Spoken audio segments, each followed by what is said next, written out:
ఓం శ్రీ సద్గురు చరణారవిందాభ్యాం నమః. ఓం శ్రీ గణేశ శారదా సద్గురు మంగళమూర్తిభ్యో నమః. ఓం నమో భగవతే వేదవ్యాసాయ నమః.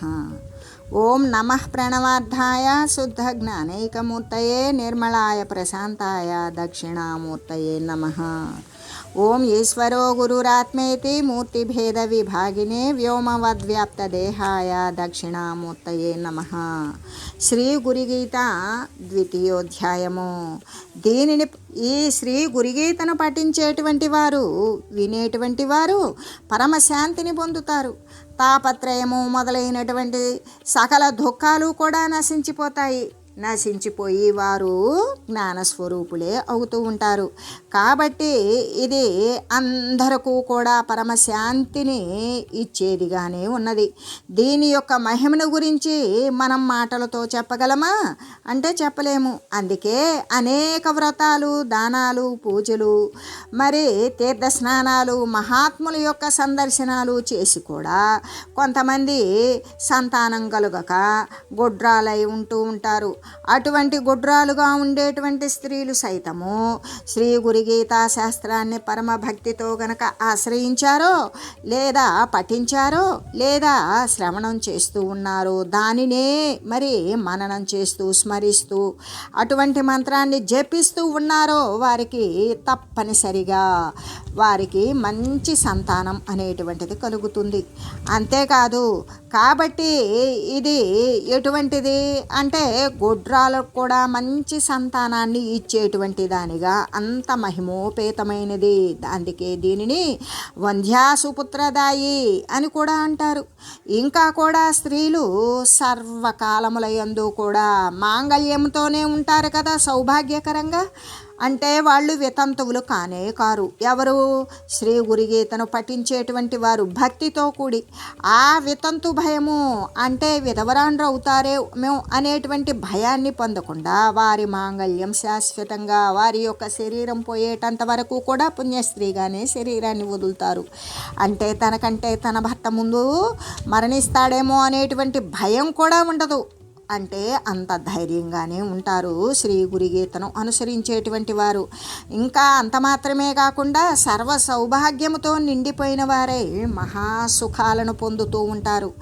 ఈ విధంగా శ్రీ గురుగీతా శాస్త్రము సర్వ సుఖాలను కూడా ప్రసాదించేదిగా ఉంటుంది. అంతేకాదు, సర్వులకు కూడా, ఇంకా ఇతరులకి, కేవలం స్త్రీలు మాత్రమే కాదు, ఎవరు దీనిని ఆశ్రయిస్తే ఆ ప్రకారంగా వారికి మహారక్షగా ఉంటుంది అని నిశ్చయంగా తెలియజేస్తూ, అంతేకాదు ఈ గురుగీతా శాస్త్రము దీర్ఘమైనటువంటి ఆయుష్ను ప్రసాదిస్తుంది, సంపూర్ణమైనటువంటి ఆరోగ్యాన్ని ఇస్తుంది, సర్వ సంపదలను కూడా కలుగజేస్తుంది, అన్నింటినీ కూడా అభివృద్ధికరంగా నడిపిస్తుంది. అంతేకాకుండా తనకి మంచి సంతానము, ఆ సంతానానికి కూడా అభివృద్ధికరంగా మరొక సంతానము, ఆ సంతానానికి కూడా అంటే తన మనుమలకు పిల్లలు పుట్టేటంత వరకు, లేదా తన కొడుకులకు మనుమలు పుట్టేటంత వరకు కూడా వారు ఆరోగ్యవంతమైనటువంటి శరీరముతోటి, మంచి సమర్థతతోటి ఈ గురుగీతా శాస్త్రాన్ని పఠిస్తూనే వారి యొక్క శరీరాన్ని మునిమనమలను చూసుకొని మరి ప్రశాంతంగా శరీరాన్ని వదులుతారు అని చెబుతూ, ఈ గురుగీతా శాస్త్రాన్ని గనక ఎవరైతే ఆశ్రయించారో వారు ఈ ప్రకారంగా సర్వ కోరికలను కూడా పొందుతూ ఉన్నారు, సర్వ కోరికలను కూడా తీర్చుకుంటూ ఉన్నారు. అంతేకాదు, ఇది వితంతువులకైతే మహారక్షగా ఉన్నది. ఏ విధంగా? వితంతువులకైతే ఇంకా రక్షిస్తూ ఉన్నది. వితంతువులు అంటే భర్త పోయినటువంటి స్త్రీలు. అయితే అటువంటి విధవా స్త్రీలను దీనిని పరమ భక్తితో ఎల్లవేళలా కూడా, అంటే భర్త పోయినటువంటి స్త్రీలు ఎల్లవేళలా కూడా శ్రీ గురుగీత పఠనము లేదా శ్రవణము చేస్తూ ఉన్నటువంటి వారైతే వారికి పరమ భక్తి కలుగుతుంది. ఆ భక్తితోటి వారు ఎటువంటి కోరికలు లేనివారై పరమ ప్రశాంతముగా ఆ పరమాత్మనే ధ్యానిస్తూ ఉంటూ నిత్యము కూడా ఈ గురుగీతను పారాయణం చేస్తూ ఉన్నట్లయితే వారికి సర్వ దృశ్య సంబంధమైన, శారీరక సంబంధమైన, మానసిక సంబంధమైన చిత్తవృత్తులు అన్నీ నశించిపోతాయి. అలా నశించిపోతే ఇక అజ్ఞానము అనేటువంటి చీకటి లేకుండా పోతుంది. ఈ విధంగా సర్వ దృశ్యాభిలాషలు అంటే ఏది చూస్తే దాని వెంట అనుసరించేటువంటి ఏ కోరికలైతే ఉన్నావో ఆ కోరికలు అన్నీ కూడా నశించిపోయి ఇంకా కూడా అజ్ఞానము అనేటువంటి అంధకారం కూడా ధ్వంసమైపోతుంది. అలా అయినప్పుడు వారు ఇంకేమై ఉంటారు అంటే బ్రహ్మజ్ఞాన సంపూర్ణులే అయి ఉంటారు.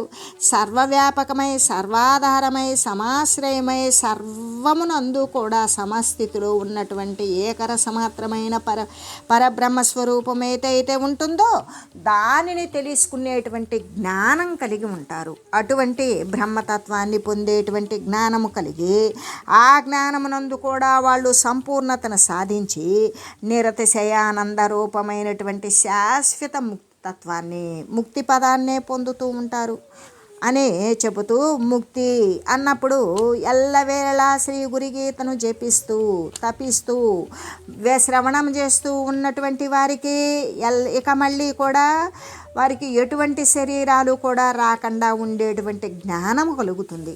ఆ జ్ఞానం ద్వారా వారికి మరి పరబ్రహ్మతత్వాన్ని అనుష్ఠించేటువంటి, ఆ అనుసంధానం చేసేటువంటి జ్ఞానము ఆరూఢమై జ్ఞానమునందు వారి యొక్క ఆశయ సిద్ధి, అనుభవ సిద్ధి అనేటువంటిది పొంది ఆ పరబ్రహ్మతత్వమునందు ఆ నిత్య నిరతిశయానంద రూపమైనటువంటి శాశ్వతమైనటువంటి ముక్తి. ఏ ముక్తి? దేని నుండి ముక్తి అంటే ఏ యొక్క శరీరాలైతే ఈ జగత్తులోకి వచ్చి పోతూ ఉన్నాయో అటువంటి ఇక రాకపోకలు లేనటువంటి దానికి, అంటే వాటి నుండి వచ్చేది లేదు, పోయేది లేదు, వాటి నుండి విడివడిపోవటమే ముక్తి. అంటే ఇక సర్వవ్యాపకమైనటువంటి ఆ సదానంద పరబ్రహ్మమునందు వారు సంలీనమవుతారు, అంటే ముక్తిని చెందుతారు అని చెబుతూ, మరి ఇంతకంటే వేరే భాగ్యం ఏమైనా ఉంటుందా? మనం విచారించి చూస్తే ప్రతి ఒక్కరూ మహర్షులు, యతులు, సన్యాసులు గృహస్థాశ్రమం అని, మరి వానప్రస్థమం అని, సన్యాసమని, బ్రహ్మచర్యమని అనేక కఠిన జపతప నియమ వ్రతాలు ఇన్ని చేస్తూ ఉంటారు. దేనికోసం? ముక్తితత్వం కోసమే కదా. ఆ ముక్తి అనేటువంటిది ఇంత సునాయాసము ఎవరికి? వితంతు స్త్రీలకి. ఎందుకు? వాళ్ళు దీనిని శ్రవణం చేయటమే కాదు, ఎల్లవేళలా కూడా త్రికరణ శుద్ధిగా బాహ్యమైన విషయాలను దూరీకరించి పరబ్రహ్మానంద తత్వమునందే వారు మరి త్రికరణ సహితంగా ఆరూఢులై ఉన్నప్పుడు వారికి శాశ్వతమైనటువంటి ముక్తి స్థానం లభిస్తుంది అని చెబుతూ, ఇంతకంటే భాగ్యమేమైనా ఉన్నదా అంటే లేదు కదా అని చెబుతూ, అటువంటి దానిని కూడా దీనులకు వారికి ఇచ్చి మహాధైర్యశాలురుగా చేస్తూ ఉన్నది. ఇటువంటి వారి గురించి ఇక ఇంతకంటే వారికి గొప్పదైనటువంటి భాగ్యం మరేదైనా ఉన్నదా అంటే ఏమీ లేదు.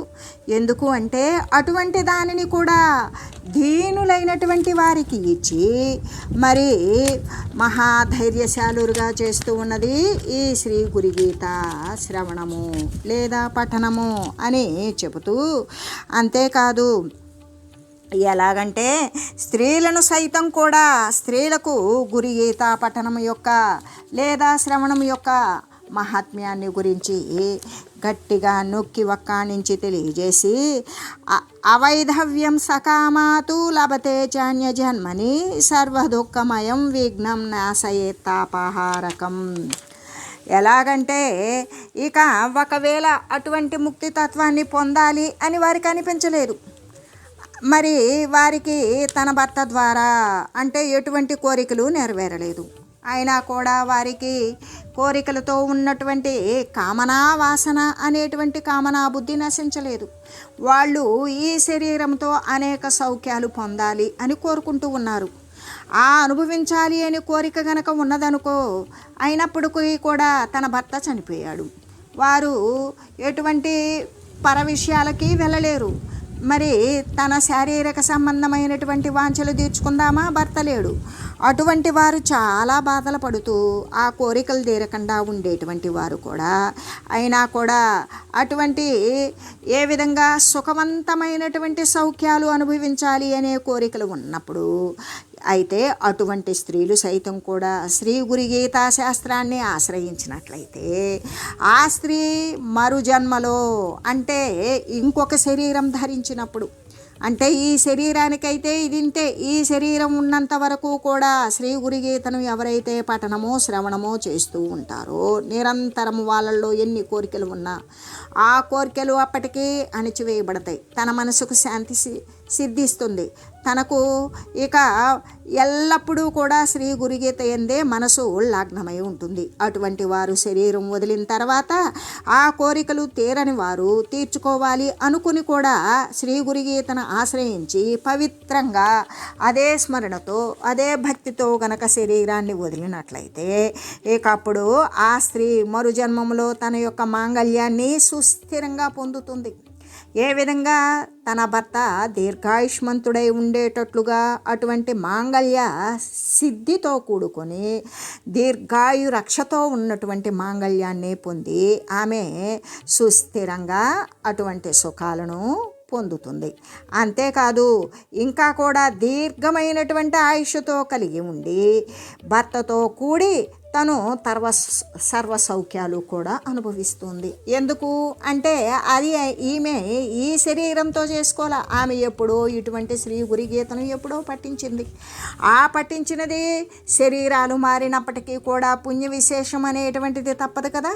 అది తీసుకొని వచ్చినప్పుడు దాని యొక్క ప్రభావము చేత అనుకూలవంతుడై మంచివాడై సజ్జనుడై సర్వ విషయాలను కూడా శ్రద్ధగా ఆచరించేవాడై ఎల్లవేళలా భార్య పట్ల ఇష్టత కలిగినటువంటి పురుషుడై ఉండి ఆమెని సుఖాలలో తెలియాడిస్తూ ఆమె యొక్క కోరికలను తీర్చేటువంటి స్త్రీగా సర్వమాంగళ్యము యొక్క సిద్ధితో దృఢత్వంతో దృఢమైనటువంటి మాంగళ్య సిద్ధితో ఆమె ఈ మళ్ళీ శరీరాన్ని ధరించి తన కోరికలను నెరవేర్చుకుంటుంది అని చెబుతూ, అంతేకాదు జీవితము అనేక దుఃఖభూయిష్టములు అవడం చేత అనేక బాధలు కలిగి పరితపించేటువంటి వాళ్ళు శ్రీ గురుగీతా శాస్త్రాన్ని గనక శరణ పొందారో సకల తాపాలను కూడా నశించిపోయి మహాశాంతిని పొందుతూ ఉంటారు.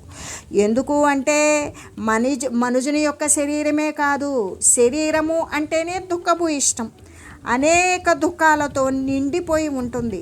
కొద్దిపాటి సుఖ లాలసతోటి వాడు అనేకమైనటువంటి దుఃఖాలనే కొని తెచ్చుకుంటాడు. ఆ దుఃఖాలని సహించుకుంటూ సుఖాన్ని ఆశిస్తూ జీవితాన్ని గడిపివేస్తూ ఉంటాడు. కాబట్టి ఈ అన్ని బాధలు అనేక బాధలు కలిగి తప్పించేటువంటి వారు, తప్పించడం కాదు పరితపించేటువంటి వారు, బాధాతప్తులైనటువంటి వారు కూడా ఈ యొక్క శ్రీ గురుగీతా శాస్త్రాన్ని కనుక ఎవరైతే శరణ పొందుతారో ఒక్కసారి అసలు వాళ్ళ యొక్క మానసికమైనటువంటి స్థితిని గనక శ్రవణం ద్వారా చేరిందా వారి హృదయం అనేటువంటిది మనోమాలిన్యం నశించిపోతుంది. అప్పుడే వారికి తేలికే అయిపోతుంది. మళ్ళీ అటువంటి మార్గాలు అనేటువంటివి మనకి అందుబాటులోకి వస్తాయి. ఆ విధంగా కూడా తన మార్గాన్వేషి అయినటువంటి, అంటే దీన్ని అన్వేషించడం అనేటువంటిది మనమేమి జ్ఞాన మార్గాన్ని ఏమీ అన్వేషించక్కర్లేదు. శ్రీ గురుగీతను భక్తితో పఠించిన లేదా చెప్పేటువంటి ఈ శ్రీ గురుగీతను గురించి తెలియజేసేటప్పుడు దానిని గురించి శ్రద్ధతో విన్నప్పటికీ కూడా వానికి జ్ఞాన మార్గం యొక్క ద్వారాలు తెరవబడతాయి. అటువంటి వారు ఎన్నో బాధలను పొందేటువంటి వారు కూడా ఈ గురుగీతని ఎవరైతే శరణు పొందుతారో ఇక నువ్వు తప్ప నాకు దిక్కు లేదు, నీవే నన్ను పాల ముంచుతావో నీట ముంచుతావో, నీవే శరణు నీవే దిక్కు అని ఎవరైతే నమ్మి దాని పట్ల భక్తి విశ్వాసాలతోటి పరమ పవిత్రంగా దానిని పఠిస్తూ ఉంటారో అటువంటి వారికి సకల తాపాలు కూడా నశించిపోతాయి. నశించిపోవడమే కాదు, మహాశాంతి. ఎప్పుడైతే తాపం పోతుందో శీతలత్వమే కదా వస్తుంది. అలాగే ఎప్పుడు దుఃఖం హరిస్తుందో అప్పుడు సుఖమే కదా వస్తుంది. సుఖం యొక్క ఆగమనంతో దుఃఖం హరిస్తుంది. దుఃఖం యొక్క ఆగమనంతో సుఖము లేకుండా పోతుంది. కాబట్టి ఇక్కడ సకల తాపాలు, శ్రీ గురుగీతను శరణ పొందినటువంటి వారికి సకల తాపాలు కూడా నశించిపోతాయి. ఇక ఏ విధమైనటువంటి తాపము ఉండదు. మనకు తాపాలు అంటే 3 రకాలు చెప్తారు. అది దైవికంగా వచ్చేవి, భౌతికంగా వచ్చేవి, ప్రకృతి పరంగా వచ్చేటువంటివి. ఈ విధంగా ఆది దైవిక, ఆధ్యాత్మిక, ఆది భౌతిక, ఈ 3 రకాలు తాపాలు తప్ప జీవుడికి ఏవీ లేవు. కాబట్టి ఈ 3 తాపత్రయాలు నశించిపోయినవి అంటే వాని యొక్క వివేకం అనేటువంటిది విషయోన్ముఖమై ఉండదు, అది పరమాత్మోన్ముఖమై ఉంటుంది. ఆ పరమాత్మోన్ముఖమై ఉన్నప్పుడు జ్ఞానాన్ని అనుసరించి శ్రీ సద్గురుదేవుని యొక్క శరణు పొంది దాని ద్వారా శ్రీ గురుగీతా శాస్త్రాన్ని ఆశ్రయించి, శ్రీ గురుగీతా శాస్త్రము అంటే సాక్షాత్తు మూర్తిభవించిన శ్రీ సద్గురుదేవుని యొక్క సాన్నిధ్యమే. అటువంటి సాన్నిధ్యము ఉన్నప్పుడు శ్రీ సద్గురుదేవుడు శ్రీ గురుగీతా శాస్త్రము 2 కూడా ఒకేసారి అనుసరించారో వాని యొక్క జన్మము ధన్యమే ధన్యము. అయినా కూడా ఒకవేళ శ్రీ సద్గురుమూర్తి యొక్క ఆగమనం మన వద్దకు జరగలేదు, మనం గురుదేవుని యొక్క సాన్నిధ్యానికి వెళ్ళలేదు. అయినా కూడా శ్రీ గురు అధైర్యపడే అవసరం లేదు. ఎందుకు అంటే శ్రీ గురుగీత యొక్క సాంగత్యం ఉన్నది కదా మనకి. శ్రీ గురుగీత యొక్క సాంగత్యం ద్వారా దానిని భక్తితో ఎవరైతే శరణంటి ఉన్నారో వాళ్ళకి సకల తాపాలు కూడా, సకల దుఃఖాలు కూడా నశించిపోయి మహాశాంతిని పొందుతూ ఉంటారు. కాబట్టి అప్పుడు వారు సర్వ విఘ్నాలు కూడా, అంటే వారు ఏ పని ప్రయత్నం చేసినా కూడా దానిలో ఆటంకాలు ఇలాంటివి వస్తూ ఉన్నప్పుడు అవన్నీ ఆ ఆటంకాలు, ఏదైతే పని చెడగొట్టేటువంటి విఘ్నాలు ఉన్నాయో ఆ విఘ్నాలు అవన్నీ కూడా తొలగిపోతాయి.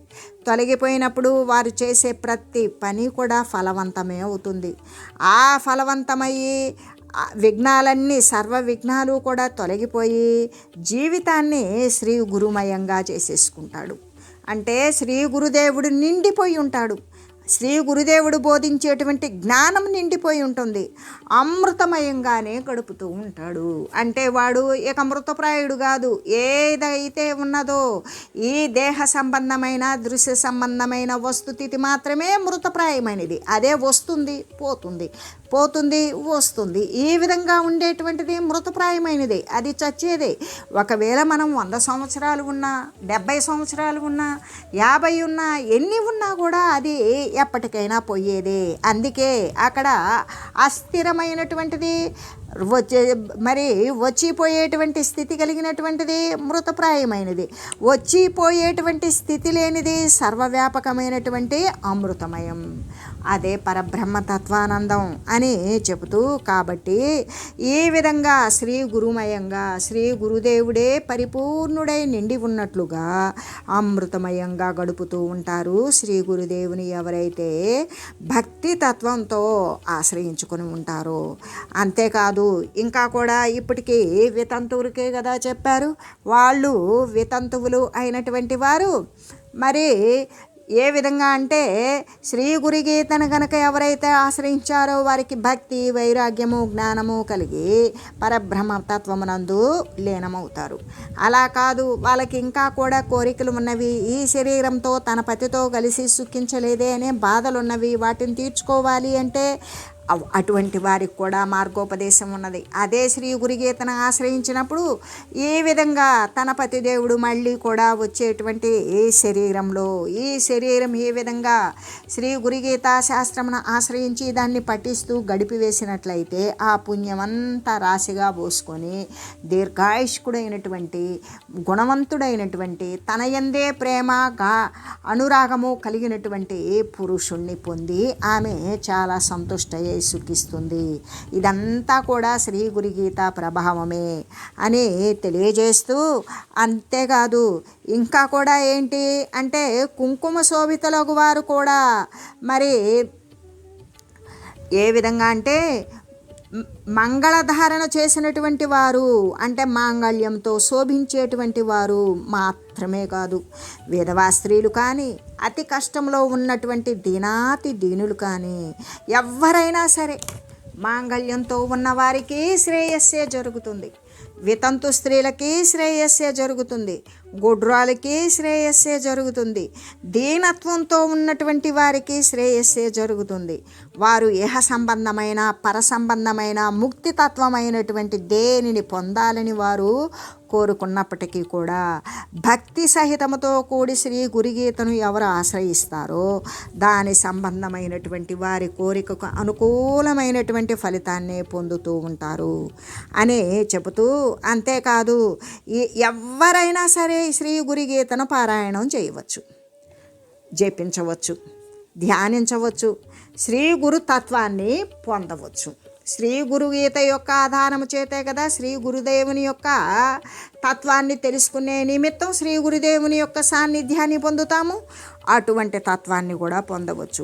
ఈ విధంగా శ్రీ గురుగీత ఎటువంటిది అంటే బ్రహ్మ విద్య విశిష్టులై శాశ్వతమైనటువంటి సౌఖ్యాన్ని పొందుతూ ఉంటారు. ఏ విధంగా పురుషులు మాత్రమే కాదు, మరి ఒక కులానికి కానీ ఒక మతానికి కానీ ఒక స్త్రీలకు కానీ, స్త్రీలలో మంగళవతులైన పుణ్యస్త్రీలైన వితంతువులైన దీనులైన బిడ్డలు లేని వారైనా, మరి ఎంత కష్టంలో ఉన్నటువంటి వారైనా, నపుంసకలింగానికి చెందినటువంటి వారైనా, ఏ వర్గానికి చెందిన వారైనా, ఏ కుల మత ప్రాతిపదిక లేకుండా ఉండేటువంటి ఏ తరగతికి ఏ వర్ణానికి చెందినటువంటి వారైనా శ్రీ గురుగీతని భక్తితో ఆశ్రయించినటువంటి వారికి ఈ యొక్క గురుగీత ఎటువంటిది ఇస్తుంది అంటే వాళ్ళు పుణ్యస్త్రీలుగా ఉండొచ్చు, విధవా స్త్రీలుగా ఉండొచ్చు, దీనులుగా ఉండవచ్చు, గుడ్రాళ్ళుగా ఉండవచ్చు, ఏ విధంగా ఉన్న పురుషులైనా నపుంసకులైనా ఎవరైనప్పటికీ కూడా శ్రీ గురుగీతని ఎవరు ఆశ్రయించుకున్నారో వాళ్ళు ఏ విధమైనటువంటి సంపదన పొందుతారు అంటే వారు కోరుకున్నటువంటి కోరికను పొందడం మాత్రమే కాకుండా బ్రహ్మ విద్య విశిష్టులై విశిష్టమైనటువంటి బ్రహ్మ విద్యను కూడా వారు అనుసరించగలుగుతారు.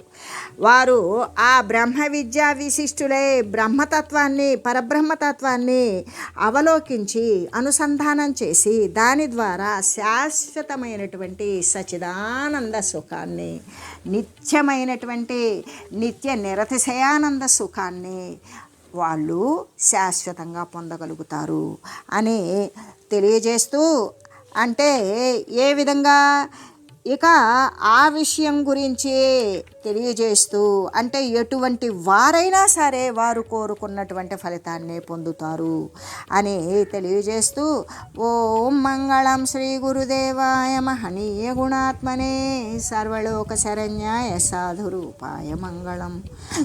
ఓం లోకా సమస్త సుఖినో భవంతు. ఓం శ్రీ సద్గురు పరబ్రహ్మార్పణమస్తు. ఓం తత్సత్.